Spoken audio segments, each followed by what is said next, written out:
Thank you Dallas and Rajesh come here. So నాకు ఈ idea వచ్చినప్పుడు ఇలా ఈవెంట్ చేద్దాం అనుకుంటున్నామని రాజేష్తో డిస్కస్ చేయడం జరిగింది. సో మా దగ్గర చేయండి అన్న, ఆ ఈవెంట్ ఎలా ఉండబోతుందో మేము చూపిస్తా అన్నాడు. నిజంగా మీ లోపలికి వచ్చి చూసినప్పుడు మాకు ఆ ఫీలింగ్ కలిగించినందుకు రాజేష్కి, ఇక్కడ ఉన్న mega and power star and mega power star అభిమానులందరికీ, తెలుగు ప్రేక్షకులందరికీ థ్యాంక్ యూ రాజేష్. ఆసం. ఎందుకంటే ఆల్రెడీ మెసేజ్లు వస్తున్నాయి, ఈవెంట్ అదిరిపోయిందని. మనం లైవ్లో చూస్తున్నాం, ఇక్కడ ఉండి అందరూ ఫోన్లలో యూట్యూబ్లో చూసి మెసేజ్లు పెడుతున్నారు. సో అందుకు మీ అందరికీ చాలా థ్యాంక్ యూ. 1998లో మా వెంకటేశ్వర ఫిలిమ్స్ ఒకే ఒకటి సినిమాతో ప్రారంభమైంది. సో అప్పుడు ఫస్ట్ నేను శంకర్ గారిని కలవడం, అది ఎప్పుడంటే సినిమా రిలీజ్ అయ్యాక 100 Days షీల్డ్ చంద్రబాబు గారు అండ్ శంకర్ గారు చేతుల మీద తీసుకున్నా. It's a memory for me. అలా ఒకే ఒకటి నుంచి డిస్ట్రిబ్యూటర్గా కంటిన్యూ అవుతున్నప్పుడు ఎన్నో సినిమాలు శంకర్ గారి చూస్తూ ఉన్నాం. వైశాలి అని మళ్ళీ తెలుగులో వారు నీరమని ఈరమన్ తమిళ్లో తీసిన సినిమాని తెలుగులో రిలీజ్ చేయమని అడిగారు. సో ఆ రోజు నాకు ఇది బ్యూటిఫుల్ మెమొరీ అన్నట్టు. నేను ముందు కూర్చొని సినిమా చూస్తుంటే నా వెనకాల శంకర్ గారు ఒక ఆడియన్ లాగా వెనకాల కూర్చొని నాకు సినిమా చూపించాడు. Sir that forever my memorable moment. ఒక లెజెండరీ డైరెక్టర్ ముందు కూర్చొని నేను సినిమా చూశానని. అలా జర్నీ చేస్తున్న మాకు ఈ సినిమా శంకర్ గారు మా కో డైరెక్టర్ నరసింహారావు ద్వారా ఈ సినిమా గురించి నేను అడిగినప్పుడు రాజుగారితో సినిమా చెయ్యాలి, తెలుగు సినిమా చెయ్యాలి. సో దానికి నాకు రాజుగారే రైట్ అని నమ్మినందుకు ముందు శంకర్ గారికి థ్యాంక్ యూ. ఎన్నో సినిమాలు తీసిన శంకర్ గారు ఫస్ట్ టైం తెలుగులో ఒక స్ట్రేట్ సినిమా చేయడం. ఇందాక సుకుమార్ చెప్పాడు, ఎంతోమందికి మన కోరిక శంకర్ గారు లాంటి వాళ్ళు తెలుగు సినిమా ఒకటి చేస్తే బాగుండు అని. అది ఈ సినిమా ద్వారా మా సంస్థకు అవకాశం రావడం. It's a very happy sir, thank you. ఈ సినిమా అనుకున్న తర్వాత RRR షూటింగ్లో నేను చరణ్ గారిని కలవడం జరిగింది. చరణ్ గారిని కలిసినని చెప్పినప్పుడు న్యాచురల్గా RRR తర్వాత శంకర్ గారి సినిమా అంటే ఒక గ్లోబల్ స్టార్కి ఎలా ఉంటుంది పోతే అది మీరు జాన్ 10th రోజు చూస్తారు, అది మీకు తెలియదు. జాన్ 10th రోజు చూస్తారు కాబట్టి ఆ రోజు అర్థమవుద్ది. సో అలా శంకర్ గారితో జర్నీ స్టార్ట్ అయిన తర్వాత ఈ కథను అనుకోవడము, చరణ్ గారు ఈ సినిమాకి రావడం, చాలా 50 సినిమాలు అయిపోయాయి. 50వ సినిమా ఒక స్పెషల్ కావాలి. ఆ వెంకటేశ్వర స్వామి మాకు కలిగించినట్టుగా నేను ఇంత భారీ బడ్జెట్తో ఎప్పుడు సినిమాలు తీయను, చాలా జాగ్రత్తగా సినిమాలు తీస్తాను. ఫస్ట్ టైం 50th ఫిలిం ఒక భారీ బడ్జెట్, ఒక పాన్ ఇండియా ఫిలిం, ఒక గ్లోబల్ స్టార్తో తీయడం అనేది అది శంకర్ గారు ఇచ్చిన మాకు అవకాశం. సో ఆ జాన్ 10th కోసం ఇవన్నీ పట్టుకొని కూర్చున్నాను. ఒక జర్నీ స్టార్ట్ అయిన తర్వాత చాలా కోవిడ్ వచ్చింది, మళ్ళీ షూటింగ్ మొదలైంది, కోవిడ్ వచ్చింది. ఇందాక మీరు దోప్ సాంగ్ చూసారు, అందరు మాస్క్లు వేసుకొని ఉన్నారు. సో అలా big journey about game changer with Shankar garu. Sir thank you. మనం ఎంత కష్టపడ్డా ఏమి చేసినా మేము మీ దగ్గరికి వెళ్ళి వచ్చే అప్లాస్ గురించే వెయిట్ చేస్తాము. ఇప్పుడు మీకు దోప్ సాంగ్ ఎలా ఉంది? సో ఈ దోప్ సాంగ్ నేను 6/3 ఫోన్లో చూశాను. ఫస్ట్ ఫోన్లో చూసి చరణ్ గారికి మెసేజ్ పెట్టాను, సార్ ఈ సాంగ్తో డాలస్ మన ఈవెంట్ ఒక ఎక్కడ ఉంటుంది, బిగ్ సక్సెస్ కాబోతుంది. ఇలా చూసి సార్ శంకర్ సార్ మీకు తెలియదు, నేను అది చూసినప్పుడు నా కళ్ళల్లో టీయర్స్ ఫామ్ అయ్యాయి.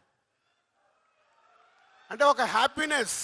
వావ్, శంకర్ గారి ఎన్నో సినిమాల్లో ఎన్నో పాటలు చూసినప్పుడు వచ్చిన ఒక ప్రేక్షకుడిగా వచ్చిన ఫీలింగ్, ఆహా ఇది మన సినిమాలో ఇలాంటి సాంగ్ ఉందా అని ఒక ఆనంద బాష్పాలు నాకు వచ్చాయి. నేను ఓన్లీ చరణ్ గారితో షేర్ చేశాను అది.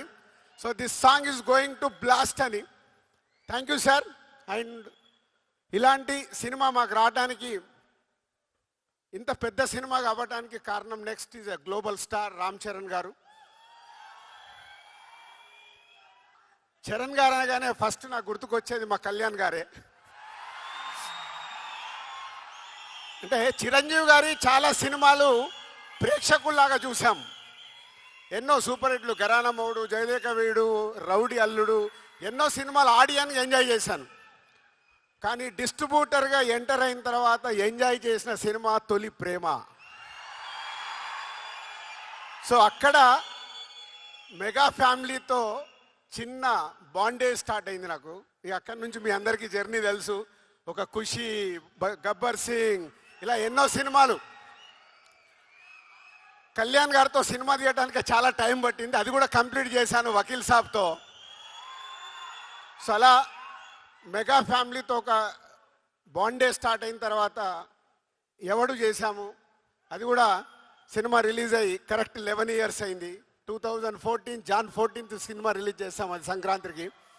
ఆఫ్టర్ 11 years కొడుతున్నాం, మామూలుగా కొట్టట్లేదు, గట్టిగా కొడుతున్నాం. శంకర్ గారి సినిమాలు మనకు పాటలు, సీన్స్ ఏదో సెల్ ఫోన్లో చూస్తే కుదరదు. అది బిగ్ స్క్రీన్ మీద చూసినప్పుడే ఆ మ్యాజిక్ 4 times ఉంటుంది. అదే గేమ్ చేంజర్. అంటే శంకర్ గారు ఒక్కొక్క పాటని డిజైన్ చేసిన విధానం, మచ్చా మచ్చా, అటు వైజాగ్ షూటింగ్, ఇటు అమృత్సర్లో షూటింగ్, 300 మంది డాన్సర్లు, ప్రతి సాంగ్ని శంకర్ గారు డిజైన్ చేసుకుంటారు. ఓకే, ఈ సాంగ్ నేను ఇలా తీయాలనుకుంటున్నాను. ప్రతి సాంగ్కి ఒక టాప్ కొరియోగ్రాఫర్ని పెట్టుకొని డిజైన్ చేస్తారు. అట్లా మచ్చా మచ్చా సాంగ్ కానీ, నానా హైరానా న్యూజిలాండ్లో చేశాం. అది చాలా ఎక్స్పెరిమెంట్ చేశారు మళ్ళీ ఆ సాంగ్ని శంకర్ గారు. అది రేపు మీకు థియేటర్లో చూసినప్పుడే అర్థమవుద్ది శంకర్ గారు విజన్ ఏంటి ఆ సాంగ్లో. అలాగే మీరు ఇప్పుడు ఈ సాంగ్ చూశారు, దోప్ సాంగ్. అలాగే జరగండి. ఆ సాంగ్ గురించి నేను చాలా మాట్లాడాలి, ఎందుకంటే అది ఆ సాంగ్ లీక్ అయింది. లీక్ అయిపోయిన తర్వాత రకరకాల కామెంట్స్ చూస్తున్నాం. శంకర్ గారు నేను అడిగాను, సార్ లీక్ అయింది సాంగ్, మనం రిలీజ్ చేసేయాలని. అలా అనుకొని ఆ సాంగ్ రిలీజ్ చేశాం. కానీ శంకర్ గారికి నాకు తెలుసు, is not happy, not satisfy. కానీ అది రేపు మీ అందరికీ థియేటర్లో చూపిస్తాడు. శంకర్ గారు ఆ సాంగ్ ఏంటి, ప్రభుదేవ గారి కొరియోగ్రాఫ్ ఏంటి, రామ్ చరణ్ గారి డ్యాన్స్ ఏంటి, రేపు మీకు థియేటర్లో చూసినప్పుడే అర్థమవుద్ది. సో నేను దగ్గరుండి చూశాను. అలా ప్రతి సాంగ్ని డిజైన్ చేస్తారు శంకర్ గారు. ఈ సినిమాలో ఉన్న 5 పాటలు ఒక బిట్ సాంగ్, దేనికదే అన్నట్టుగా. మీరు 4 చూశారు, ఇందాక అంజలి చెప్పింది ఇంకొక సాంగ్ ఉంది. సాంగ్ వేணுమా సాంగ్ ఇరుకు, ఫైట్ వేணுమా ఫైట్ ఇరుకు, hero villain Surya and hero గారికి క్లాప్స్ వేணுమా క్లాప్స్ ఇరుకు. సో సంక్రాంతికి సూపర్ హిట్ ఇరుకు. సో అలా రామ్ చరణ్ గారు అండ్ సూర్య గారి మధ్యలో జరిగే సీన్స్ మన తెలుగు రాష్ట్రాల్లో చాలా ఇన్సిడెంట్స్ చూస్తున్నాం.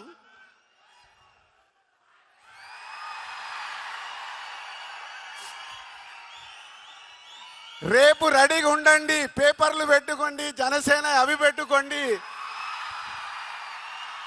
మీకు థియేటర్లో తెలుగు రాష్ట్రాల్లో జరుగుతున్న ఇన్సిడెంట్స్ చాలా కనిపిస్తాయి. కానీ ఇవి శంకర్ గారు 4 years బ్యాక్ రాసుకున్న సీన్స్, అవి ఇప్పుడు జరుగుతున్నాయి. అవే రేపు మీకు థియేటర్లో మీతో క్లాప్స్ కొట్టిస్తాయి. సో మీకు ఒక హై వోల్టేజ్ తెలుగు ప్రేక్షకులకి, అలాగే యావత్ భారతదేశంలో ఉన్న అన్ని లాంగ్వేజ్లో ఈ సినిమా రిలీజ్ అవుతుంది. అందరికీ ఒక కిక్ ఇస్తుంది. అలాగే మై టెక్నీషియన్స్, తమన్ శంకర్ గారి శిష్యుడు. ఇందాక అందరం చూసాము, ఒక్కొక్క సాంగ్ని డైరెక్టర్ గారితో కూర్చొని డిజైన్ చేశారు సౌండ్ పరంగా. విజువల్స్ శంకర్ గారు ట్వీట్.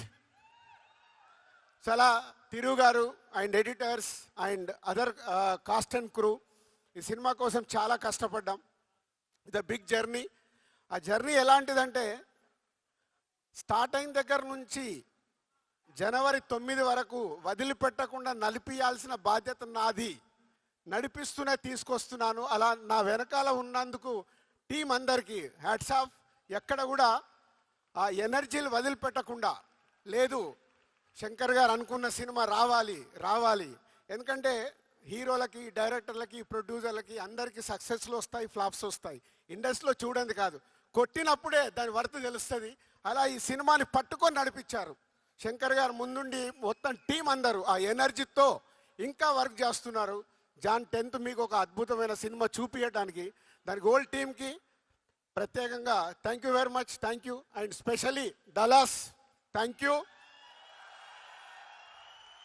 ఫస్ట్ ఒక తెలుగు సినిమాకి ఇందాక అనిల్ సుంకర గారు చెప్పారు, ఫస్ట్ ఒక తెలుగు సినిమాకి ఇలాంటి ఈవెంట్ చేయడం మళ్ళీ ఈ గేమ్ చేంజర్తోనే గేమ్ చేంజ్ అయింది. ఎందుకంటే అంతా మీరే చేశారు సుమా గారు, అంతా వీళ్ళే చేశారు, అంతా మీరే చేశారు. ఎందుకంటే మిలియన్ల రెవెన్యూ తెలుగు సినిమాకి ఇస్తుంది మీరు. కాబట్టి మీ దగ్గర ఈవెంట్ జరగాలనే ఆ సంకల్పం మాది. ఆ సంకల్పాన్ని సక్సెస్ చేసినందుకు మీ అందరికీ thank you very much. And my boy, my brother, ఏదన్నా తక్కువ మా సుక్కుని ఒక ఆర్య సినిమాతో మొదలై, ఆర్య అప్పుడు నేను సుక్కుని ఇంట్రడ్యూస్ చేయడం కాదు, ఇద్దరం కలిసి జర్నీ మొదలు పెట్టాం. అదొక అద్భుతమైంది. ఆ అద్భుతం ఈరోజు మనకు ఒక అద్భుతమైంది సుకుమార్ అనే వ్యక్తి ద్వారా. ఇవాళ ఆల్ ఇండియాలో మన సుకుమార్ పేరు చెప్తే వా అనుకునే రేంజ్లో ఉన్నందుకు ఈరోజు మేము పిలవగానే ఇక్కడికి వచ్చినందుకు thank you Sukku and Buchi Babu and Anil garu and Satish garu అందరికీ thank you very much, thank you. Thank you so much Dil Raju garu. And చెప్పకనే చెప్పేశారు మీరు.